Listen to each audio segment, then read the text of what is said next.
Let's talk about dito, the third telco, here on the Stock on the Spot.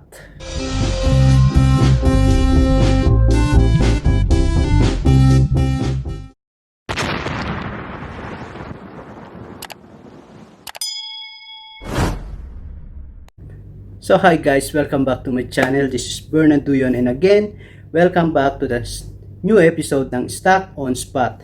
Again, ngayon pag-uusapan natin ng sobrang init na third telco stock ang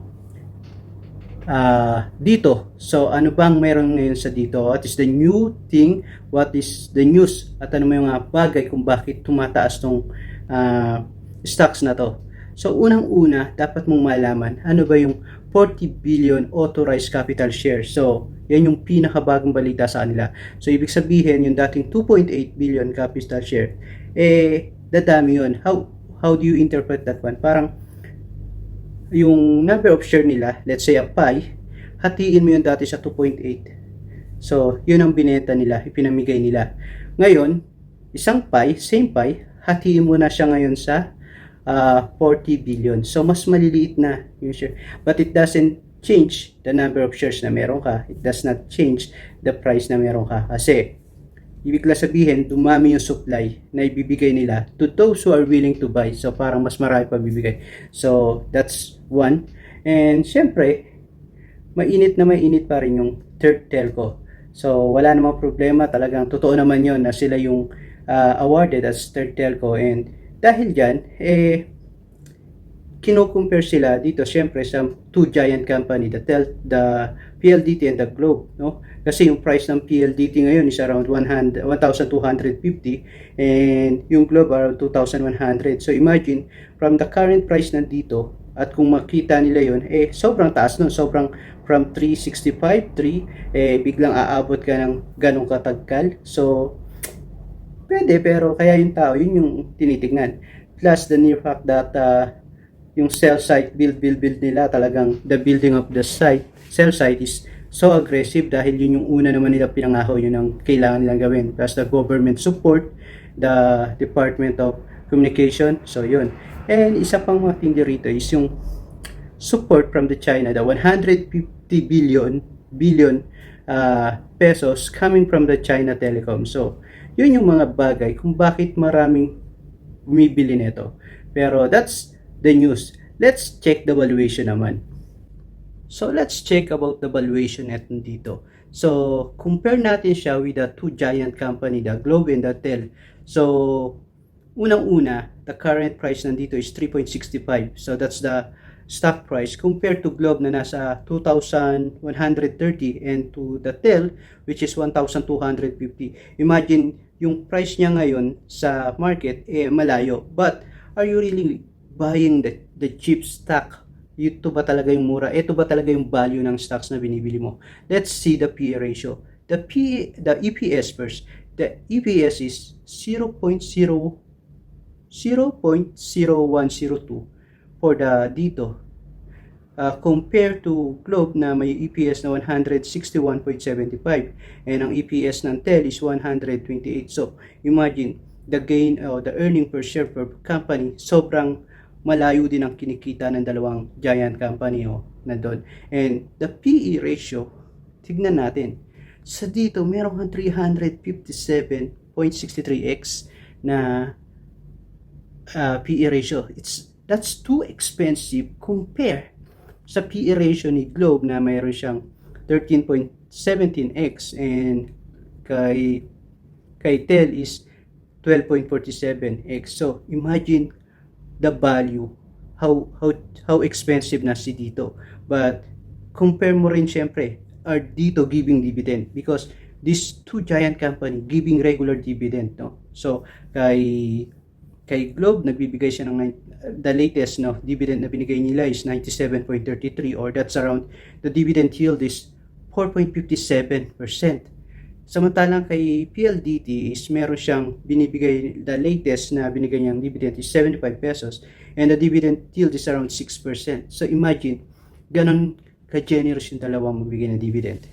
And of course, yung market share neto in terms of industry, yung market share ba nandito is papareho sa market share nitong dalawang giant company. Yan, hindi pa natin alam yan and we don't have the data. And magkano kikitain o kikitain nandito kapag talagang nag-start na sila mag-sell sa market. So, again, that's still part of speculative kasi wala pa tayong data dyan kasi ibibigay pa lang yan. So, that's for valuation. Let's see naman in technical. So, ano ba yung pwede mong gawin? So, are you still good to buy? Is that dito still good to buy or wait or hold kung meron ka? So guys, let's see the technical naman.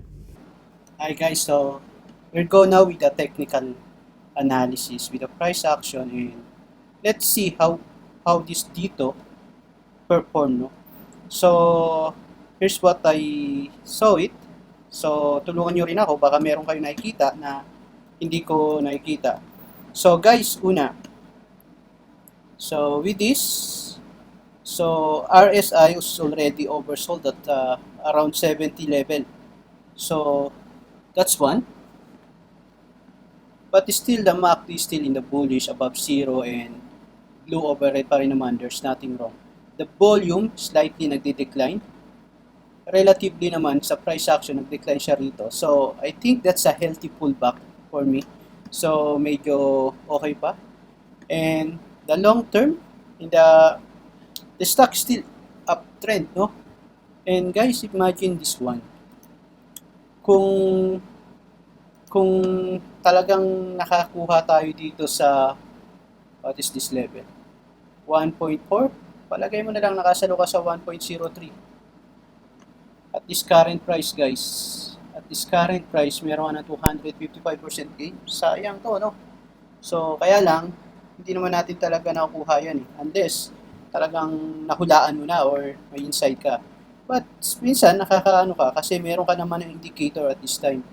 So, yung crossover mo, banda rito sa MACD. So, eto na yung sell signal, buy signal mo. And yung RSI mo, somewhere here, RSI, pwede na eh. Because, overbought na siya, oversold. So, yan. So, but guys, look at this. Our resistance, lakihan ko to gawin natin tong, ano bang kulay ang wala pa rito. Makita nyo. Green. Gawin natin tong green. So, ang resistance, somewhere here.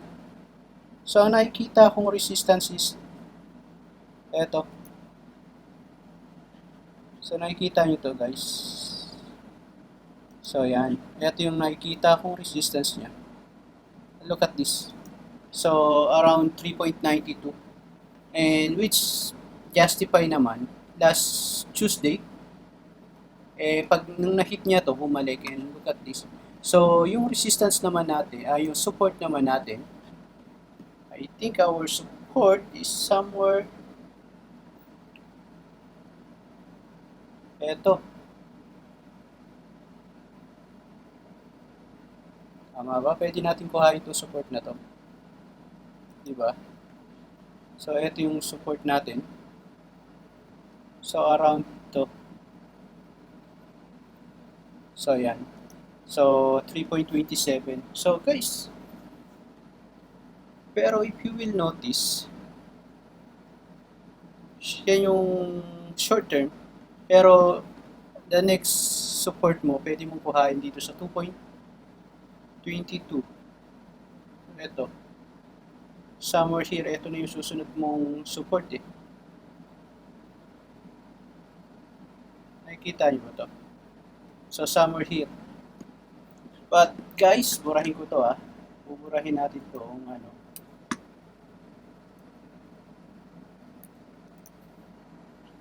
Andun natin, parang hindi ko gusto yun. Nasa ba yung andun ito? Anyway, guys, pero may papakita ako sa inyo. I don't know if nakita nyo to or maari naman kasing ako lang. But for me, it's a big deal. Kasi ito yung magiging pattern niya. Guys, if nakabili ka na nito, I don't see any sell signal. So, unless ito, ma-break niya to, wala pa naman, medyo malayo at nag-rebound pa nga siya somewhere here. Pero ito yung nakikita ko. I don't know if you will agree with me. So look at this. Di ba? Napansin nyo to? What is that pattern? Di ba? That's the cup. And then it's now forming somewhere here. Di ba? Handle. So guys, I think that will be the pattern. Pero, yan lang naman yung nakikita ko. And siguro kung interested ka pang pumasok, kung ito yung magiging projected natin, maybe at this 3.27, pag nag-bounce siya, pwede ka na pumasok. And watch as this 3.92. Pag na-breakout yan, what will be your next support? Resistance, I mean, sorry. So, pwede mo nang pagbasihan to. Right? 5.20 na. So, maganda na siya. Nasa 5 ka na. Nasa 5 na yung pwede mong abangan. So, still good pattern. Pero, I think that's all I can see for now. So, yun lang ang sa aking nakikita. So, guys, kung meron kayong nakikita iba, maybe you can share and maaring magkaiba tayo ng nakikita. Kasi minsan, di ba, tulad na sinabi ko sa mga dating vlog, yung pag-analyze ng technical analysis, it's an art, it's not academic na parang gagawin mo may theory. Pero art we look at the one chart, but different interpretation, how we analyze this one. So for me, ang nakikita ko lang, cup and handle pattern, and I don't see any sell signal pa. So kung meron ka, maybe you can still hold that one, but watch at this level, this support, 3.9, baka ito maging sideways na ito. Kung hindi man siya mag-pattern, baka mag-sideways siya in this level. So, okay guys, yun lang muna ang aking technical. And guys, if you notice, if you appreciate this video, please, I will also appreciate if you hit that like button, subscribe, and hit mo na rin yung notification bell para updated ka in any videos na i-upload ko. So, guys, again, this is not a recommendation. This is just my analysis. This is just my technical and evaluation about dito, those stocks na may init-init pa, and I hope na makatulong to sa inyo, especially kung mga bago kang na nag-invest or nag-trade into stock market. And sana you make your own analysis, at kung may comment ka doon sa analysis ko, at kung may mga stocks ka pang gusto nating pag-aralan o gawa natin ng stocks on the spot, comment ka lang kung ano yung stocks yun, at kung may mga isasuggest ka pa, comment ka din. So I hope you like and share mo na rin itong video na to para mas maraming matuto about stock investing. So guys, once again, this is Bern nagsasabing, bawat Pilipino may kakayahang umasenso. God bless you guys.